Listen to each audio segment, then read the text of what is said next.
Good morning to everyone. आज हम लोकतांत्रिक राजनीति के अध्याय 2 संघवाद नामक अध्याय के बारे में चर्चा करेंगे। संघवाद का अर्थ क्या है, इसके उद्देश्य क्या है, इसकी विशेषताएं क्या है, किस प्रकार से इसको अनेक देशों में अलग अलग तरीके से गठित किया जाता है। आइए आपको ले चलते हैं संघात्मक शासन व्यवस्था के पास। संघवाद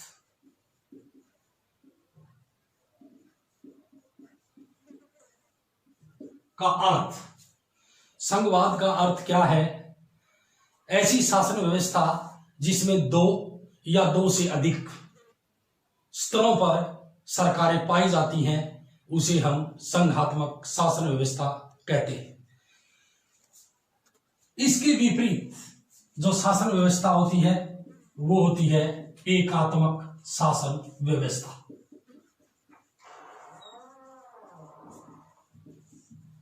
एकात्मक शासन व्यवस्था में देश के अंदर केवल एक ही सरकार होती है जिसे केंद्र सरकार कहते हैं। उसी सरकार के पास पूरे देश की शासन व्यवस्था से संबंधित अधिकार होते हैं। दोनों शासन व्यवस्थाओं में काफी अंतर है। इधर आपने बताना है दो या दो से अधिक स्तर। पिछले अध्याय सत्ता की साझेदारी में भी हमने पढ़ा था कि सत्ता का बंटवारा सरकार के विभिन्न स्तरों के बीच हो सकता है, जिसे सत्ता का ऊर्ध्वाधर वितरण कहा जाता है।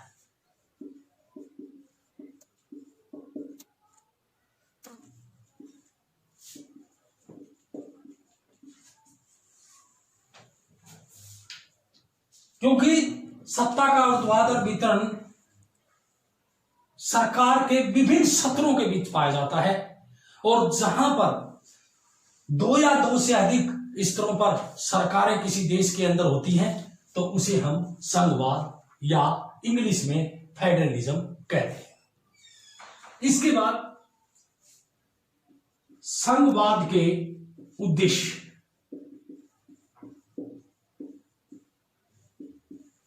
क्या उद्देश्य होते हैं संघवाद के? इसको स्थापित करने के पीछे क्या टारगेट होते हैं किसी देश के द्वारा स्थापित करने में? ये देखिए, पहला पॉइंट आपने जो बताना है वो बताना है देश की एकता और अखंडता को बनाए रखना और उसको बढ़ावा देना। ये सबसे पहला मेन उद्देश्य होता है। देश की एकता व अखंडता को बनाए रखना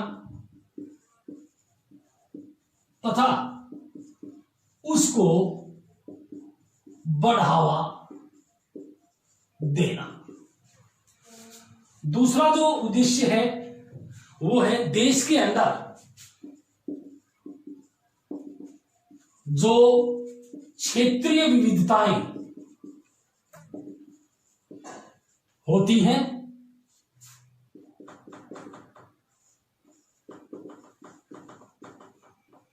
उसका सम्मान करना।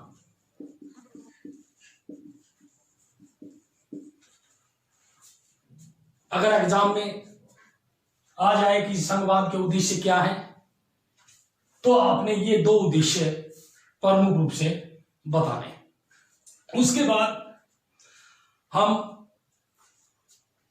आपको ले चलते हैं संघवाद की विशेषताएं कौन कौन सी हैं।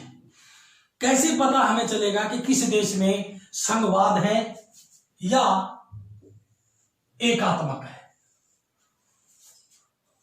तो देखिए,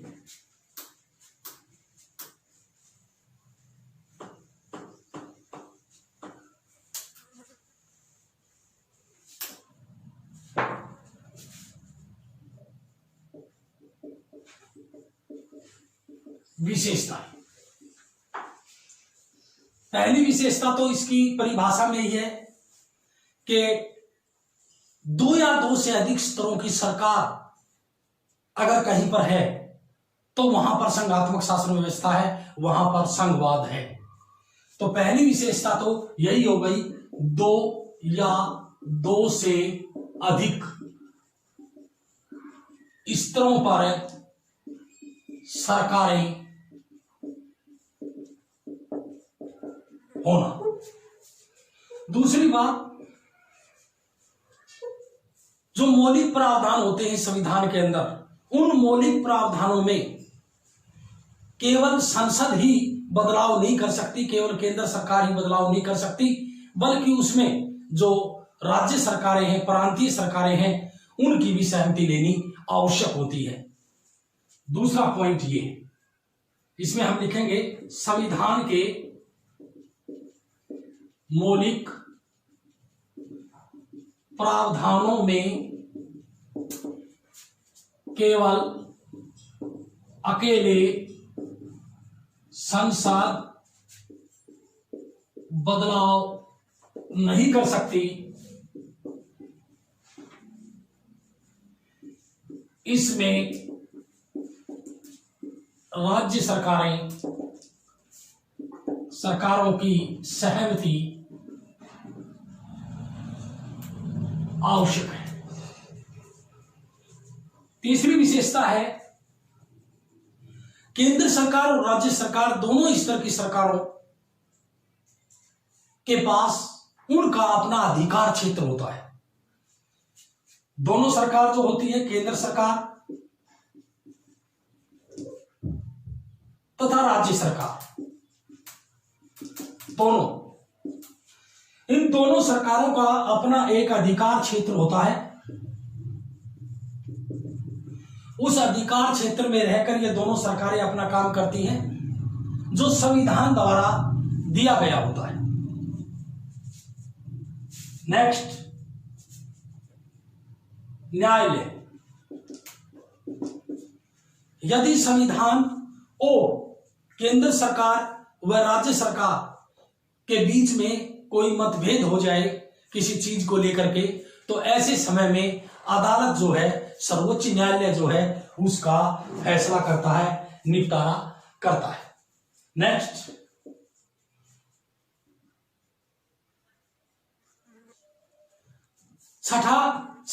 पांचवी विशेषता है कि जो भू राजस्व संबंधी शक्तियां होती हैं, वित्तीय शक्तियां होती हैं, वो वित्तीय शक्तियां जो है वो केंद्र सरकार और राज्य सरकारों के बीच में बिल्कुल संविधान में स्पष्ट रूप से प्रावधान किया गया है।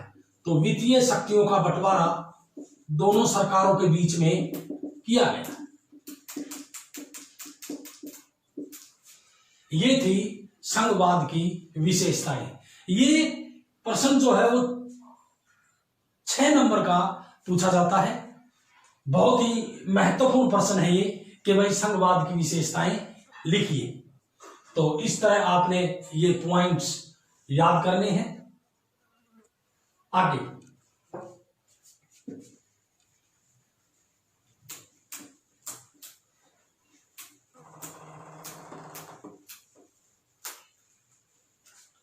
अब है जो संघवाद होता है उसको गठित करने के तरीके।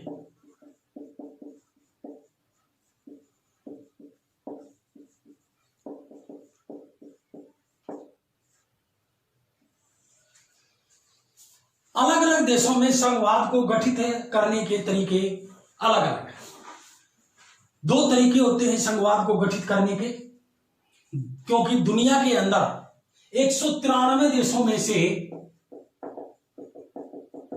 25 देशों में संघात्मक शासन व्यवस्था पाई जाती है, और इन 25 देशों में जनसंख्या बहुत अधिक है।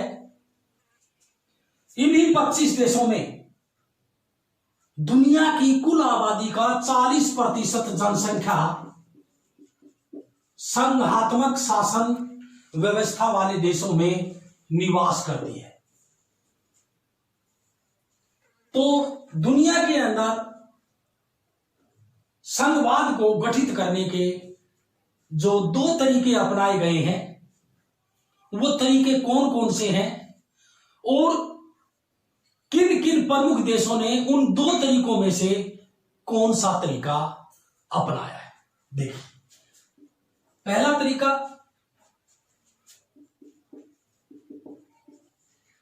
कमिंग टुगेदर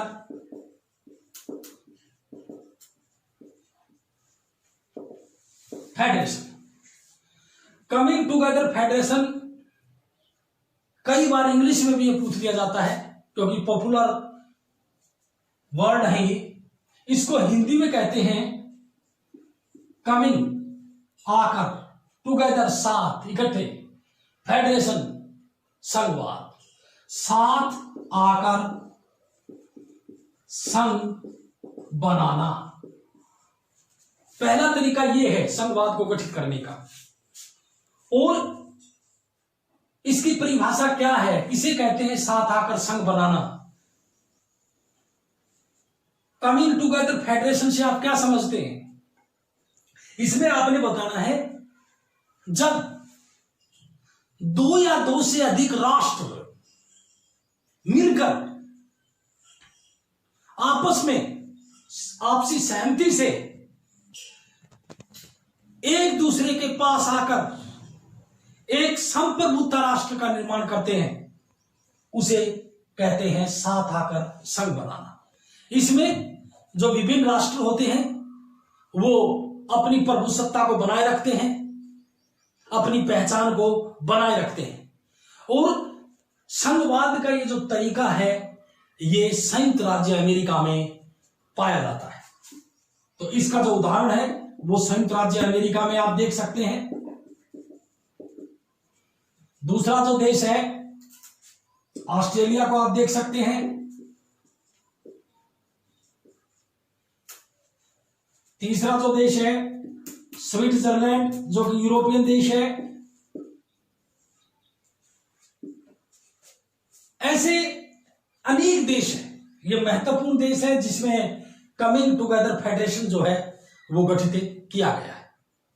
इसमें जो इकाइयां होती हैं वो इकाइयां, वो राष्ट्र, उन सभी की पावर जो है वो बराबर होती है या अधिक होती है केंद्र सरकार से। दूसरा जो तरीका है वो है holding together federation. Holding, hold रखना भाई। कई बार फोन आ जाता है, कह देते हैं भाई 2 मिनट होल्ड रखना। तो ये जो है होल्डिंग टुगेदर फेडरेशन, इसको हिंदी में कहते हैं साथ लाकर संघ बनाना। ये दूसरा तरीका है, हिंदी में इसको कहते हैं साथ लाकर संघ बनाना। ये वहां पर गठित किया जाता है जहां पर कोई बड़ा देश हो और उस देश के अंदर अनेक प्रकार की विविधताएं हों। उन देशों में वो राष्ट्र क्या करता है, इकाइयों में बांट देता है पूरे देश को और उन इकाइयों में सरकारें गठित कर देता है और उनको अधिकार प्रदान संविधान के अनुसार दे दिए जाते हैं। उन्हें कहते हैं साथ लाकर संघ बनाना। इसका उदाहरण हम सबसे पहले अपने ही देश को इसमें ले सकते हैं, भारत। क्योंकि भारत जो है इसमें केवल केंद्र सरकार नहीं है, भारत में पूरे देश पर शासन चलाने वाली केंद्र सरकार भी है और भारत के अंदर जो राज्य हैं 28 राज्य इस समय, क्योंकि जम्मू कश्मीर को 2 भागों में बांट करके केंद्र शासित प्रदेश बना दिए गए हैं। तो इस प्रकार से उन 28 राज्यों में अलग अलग सरकारें हैं। और मैंने आपको बताया था संघवाद की परिभाषा में कि जिस देश के अंदर 2 या 2 से अधिक सरकारें हों, स्तरों पर 2 या 2 से अधिक स्तरों पर सरकारें हों, उसे हम कहेंगे संघवाद। तो यहां पर संघवाद का जो दूसरा रूप है वो है साथ लाकर संघ बनाना या साथ लेकर संघ बनाना। तो इसमें भारत इसका उदाहरण है। दूसरा, आप पिछले चैप्टर में पढ़ चुके हो बेल्जियम। बेल्जियम जो है वो संघात्मक देश है। लेकिन मैं आपको यहां फिर बता दूं, 1993 में बेल्जियम संघात्मक देश बना। 1993 से पहले बेल्जियम एकात्मक देश था, चीन की तरह, श्रीलंका की तरह, क्योंकि चीन और श्रीलंका एकात्मक देश है। और यहां बेल्जियम जो है वो 1993 के बाद जो है वो एक संघात्मक शासन देश जो है वो बन गया। Next, Spain,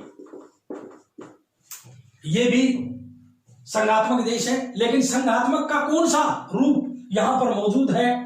holding together federation. तो इसमें आपसे कई बार पूछ लिया जाता है और कि भाई संघवाद को गठित करने के तरीके कौन कौन से हैं, तो आपने बताना है संघवाद को गठित करने के 2 तरीके हैं, ये तो मैंने बताए हैं। प्रश्न अलग से ये पूछा जा सकता है कि भाई साथ आकर संघ बनाने के 2 उदाहरण दीजिए या 3 उदाहरण दीजिए। साथ लेकर संघ बनाना 2 उदाहरण दीजिए, 3 उदाहरण दीजिए। तो इसमें उदाहरण का मतलब है कि उन देशों के नाम बताइए जहां पर साथ आकर संघ बनाना है, ये उदाहरण वहां पर मौजूद है। और साथ लेकर संघ बनाना ये किन किन देशों में है, लेकिन है दोनों संघवाद। अगर आपसे पूछ लिया जाए कि भाई संघवाद किन्हीं 5 देशों के नाम बताइए जिनमें संघात्मक शासन व्यवस्था पाई जाती है, तो उसमें आपने संघात्मक तो दोनों है, लेकिन 2 तरीके हो गए अलग अलग। एक में केंद्र सरकार और राज्य सरकारों को समान शक्तियां दी गई हैं, लेकिन दूसरे रूप में राज्य सरकार केंद्र सरकार के बराबर अधिकार नहीं दिए गए हैं। केंद्र सरकार यहां पर शक्तिशाली है होल्डिंग टुगेदर फेडरेशन में। तो संयुक्त राज्य America, Australia, Switzerland, Bharat, Belgium, Spain, France, ये जो देश हैं ये संघात्मक शासित देश हैं। 193 देशों में से 25 देशों में ये व्यवस्था पाई जाती है। और हमने पढ़ा संघवाद का अर्थ, संघवाद की विशेषताएं, संघवाद के उद्देश्य, संघवाद के गठित करने के तरीके। इसको बड़ी अच्छी प्रकार से आपने ध्यान से सुनना है, पढ़ना है और इसको बिल्कुल समझ के साथ अपने दिमाग में स्टेप बाय स्टेप सेट करना है। और इसी के साथ मैं अपना आज का टॉपिक समाप्त करता हूं। Thank you very much.